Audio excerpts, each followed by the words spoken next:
Every act, from dog licensing to levying taxes, required the implicit or explicit consent of non-Washingtonians in Congress and the White House. In 1957, D.C. became the first majority black city in the country. And in the words of one listener, white business, white political power, white everything ruled the city. The city was like a plantation. Good evening. May I have your attention, please? May I have your attention, please? The time now is 8:30 p.m. and the Martin Luther King Jr. Memorial Library will be closing in 30 minutes. I repeat, the time now is 8:30 p.m. and the Martin Luther King Jr. Memorial Library will be closing in 30 minutes. Thank you. D.C. saw home rule as central to the struggle for citizenship.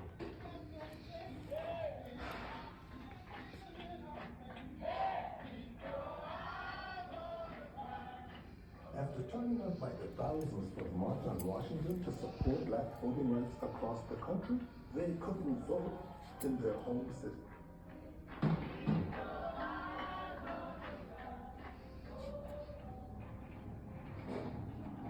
In July 1965, home rule seemed to be finally within reach.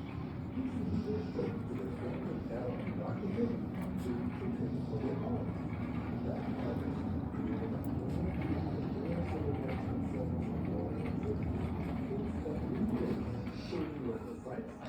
speaking, meeting with locals, and attending rallies in support of economic rights, racial justice, and D.C. home rule.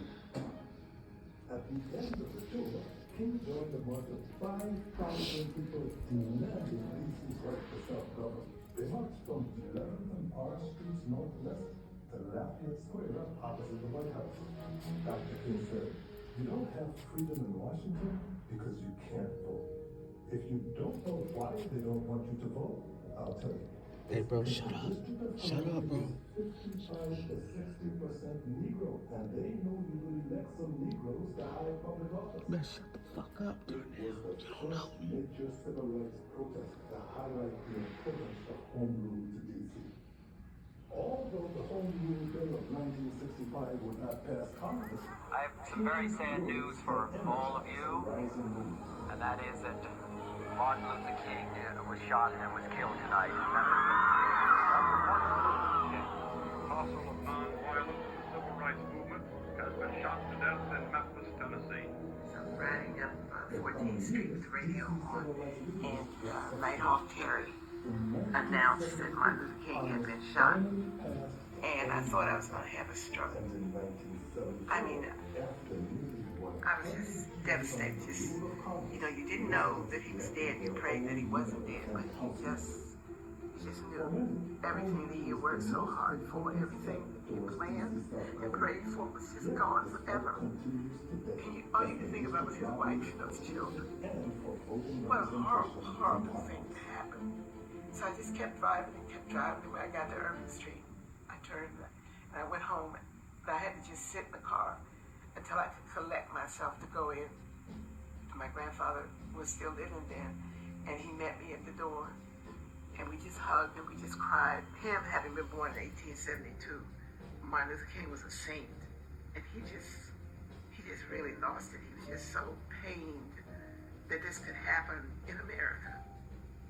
I remember it was yesterday. And his study, at the time, the Church's Parsonage was over in Sherman Park. And usually my father at that bedtime would want to be reading the paper or working on sermon. But on this particular morning, I remember he was in his, I could see he was in his study. And his head was back. He'd be crying. So I asked my mother, I said, what's wrong with Dad? And she told me what had happened.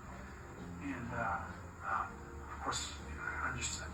Yeah, even as a 10-year-old, I didn't quite understand the gravity, but I knew it was serious. And of course, in so many days, how broke it was. I mean, I was upset, but I went also on December 7th, stealing. 1956. I went there doing that.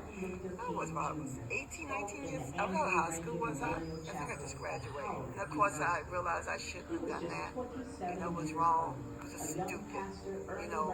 We didn't break in the windows. We did that. We didn't do. We just went in stores and stuff that was just already open, and I partook of that. I know I shouldn't have, because that's not what he was about. I didn't go in any marches and whatnot.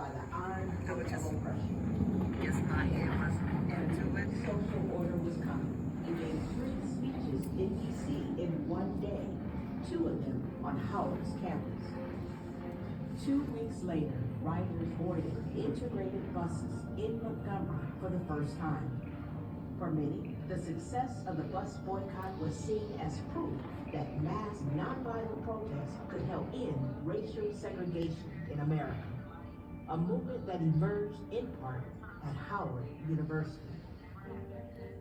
Dr. King was drawn to DC because his friends and mentors on the Howard faculty were part of a network of scholars shaping a larger strategy for racial justice and social equality.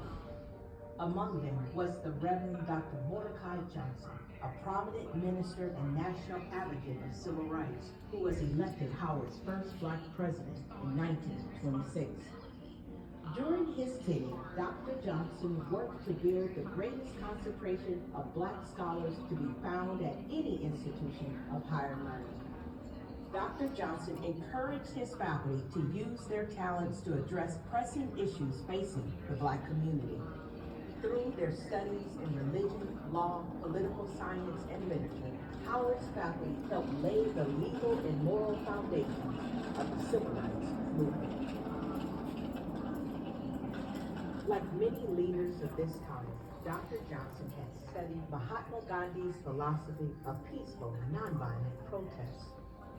Howard students themselves put Gandhi's method to the test, leading serious, peaceful protests in D.C. and the surrounding region in the early years of the civil rights movement. In 1950, Dr. Johnson gave a speech that awakened King, then a young seminary student, to Gandhi's ideas. King found Johnson's speech so profound and electrifying that he was propelled to buy a half-dozen books on the nonviolent revolutionary,